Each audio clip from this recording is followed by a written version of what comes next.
আসসালামু আলাইকুম প্রিয় ফুটবল প্রেমীরা। 2023 সালের গ্রীষ্মে পিএসজি থেকে নেইমারকে বিশাল অঙ্কে দলে ভেড়ায় সৌদি আরবের ক্লাব আল হিলাল। সেই থেকে পেরিয়ে গেছে 1-8 মাস।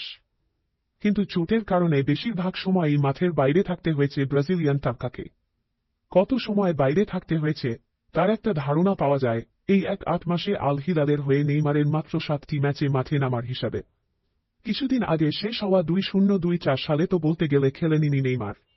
পুরো পঞ্জিকাবর্ষে আল হিলালের জার্সিতে মাত্র 2 ম্যাচের জন্য মাঠে নেমেছিলেন নেইমার, ছিলেন মোটে 4-2 মিনিট।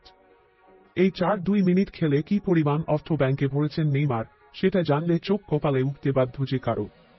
নেইমার চোটে পড়ে মাঠের বাইরে থাকলেও তাকে বেতন দেওয়া তো আর বন্ধ করতে পারেনি আল হিলাল। তাহলে যে চুক্তির খেলাপ হয়ে যেত। ফ্রান্সের সংবাদ মাধ্যম ফুট মেরকাটোর তথ্য অনুযায়ী গত বছর 4-2 মিনিট খেলেই 10 ইউরো আয় করেছেন নেইমার, যার মানে প্রতি মিনিটের জন্য নেইমার পেয়েছেন প্রায় 2-4 লাখ ইউরো। বাংলাদেশি মুদ্রায় যা 3 কোটি টাকার উপরে।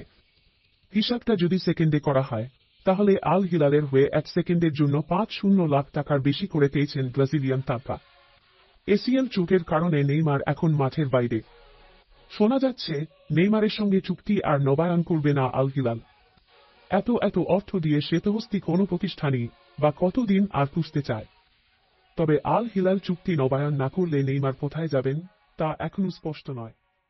মাঝে ইন্টার